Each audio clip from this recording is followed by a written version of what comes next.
مذہب انسانی ثقافت کا ایک پیچیدہ اور کثیر الجہتی پہلو ہے جو عقائد، طریقوں، رسومات اور اخلاقی اقدار پر مشتمل ہے۔ یہ افراد کے عالمی نظارے کی تشکیل، زندگی کے معنی اور مقصد کو سمجھنے اور ان کے اخلاقی فیصلوں کی رہنمائی کے لیے ایک فریم ورک مہیا کرنے میں بنیادی کردار ادا کرتا ہے۔ آج کی ویڈیو میں ہم دنیا کے 10 ایسے لوگوں کے بارے میں جانیں گے جنہوں نے اپنا مذہب تبدیل کیا، تو آئیے ویڈیو شروع کرتے ہیں۔ این ہچنسن، انگریزی پیورٹن خاتون این ہچنسن کو 7 صدی میں اپنے مذہبی عقائد کی وجہ سے میساچوسیٹس بے کالونی سے نکال دیا گیا۔ انہوں نے مروجہ مذہبی حکام کو چیلنج کیا اور مذہبی امور پر تبادلہ خیال کرتے ہوئے اپنے گھر میں ملاقاتیں کی۔ اس کے اقدامات کے نتیجے میں بالآخر اس کی جلاوطنی اور رہوڈ جزیرے میں پورسمات کی نئی آباد کاری کا سبب بنی۔ گیلیلیو گیلیلا، اطالوی ماہر فلکیات اور طبیعیات، گیلیلیو گیلیلا شمسی نظام کے ہیلیسنٹرک ماڈل کی حمایت کے لیے بڑے پیمانے پر جانا جاتا ہے، جس نے کیتھولک چرچ کے موجودہ جیوسنٹرک خیالات سے متصادم ہے۔ گیلیلیو کے ثابت قدم عقائد اور سائنسی نتائج کی وجہ سے چرچ کی طرف سے ان کی مذمت ہوئی اور اس نے اپنی زندگی کے آخری سال نظر بند رہے۔ سلمان رشدی، برطانوی ہندوستانی مصنف سلمان رشدی کو 1988 میں اپنے ناول دی شیطانی آیات کی اشاعت کے بعد شدید نتائج کا سامنا کرنا پڑا۔ اس کتاب کو کچھ مسلمانوں نے توہین رسالت کے طور پر دیکھا تھا، جس کے نتیجے میں ایران کے آیت اللہ خمینی نے رشدی کی موت کا مطالبہ کیا تھا۔ اس واقعے کی وجہ سے رشدی اپنی حفاظت کے خدشات کی وجہ سے کئی سالوں سے روپوش رہا۔ ایان ہرسی علی صومالی نژاد خواتین کے حقوق کی کارکن اور مصنف ہیں جنہوں نے اپنے اسلامی عقیدے کو ترک کیا اور ملحد بن گئے۔ اسلام کے بارے میں ان کے تنقیدی نظریات، خاص طور پر خواتین کے حقوق اور مذہبی آزادی کے بارے میں، اسے انتہا پسندوں کا نشانہ بنا چکے ہیں۔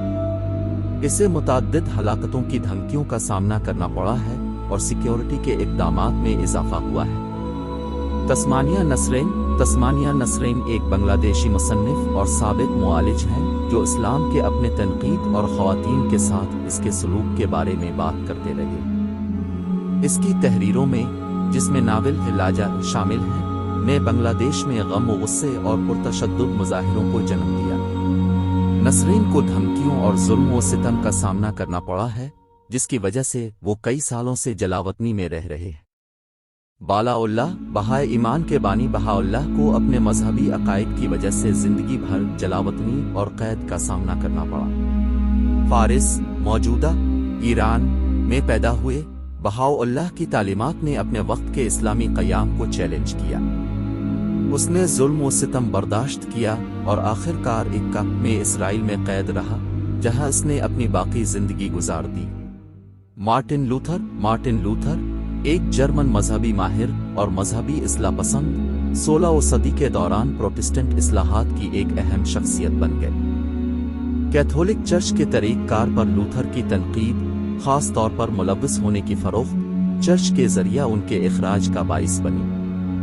اس کے اقدامات نے یورپ میں ایک اہم مذہبی اور معاشرتی ہلچل مچا دی۔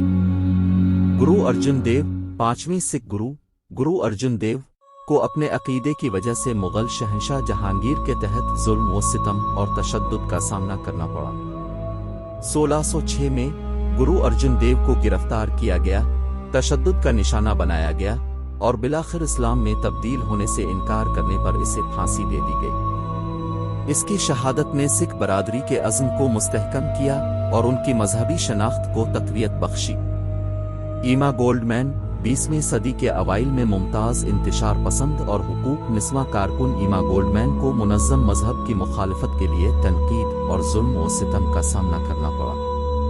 گولڈمین کے عقائد اور سرگرمی، جس نے انفرادی آزادی اور معاشرتی انقلاب کی وکالت کی، اس وقت کے مروجہ مذہبی جذبات سے جکڑے ہوئے، جس کے نتیجے میں وہ امریکہ سے جلاوطنی کا سبب بنے۔ ایتھناسیس کرچر، جرمنی کے جیسوٹ اسکالر اور پولیماتے، آتناسا کرچر کو کیتھولک چرچ نے اپنے غیر روایتی نظریات پر تنقید اور مسترد ہونے کا سامنا کیا۔ کرچر کی وسیع و عریض مطالعات، جس میں مصریت اور مقناطیسیت جیسے مضامین شامل تھے، اکثر روایتی مذہبی تعلیمات سے متصادم ہوتے ہیں۔ علم کے مختلف شعبوں میں ان کی شراکت کے باوجود بالآخر چرچ نے ان کے کام کو مسترد کر دیا۔ Subscribe to our channel and press the bell icon for more updates.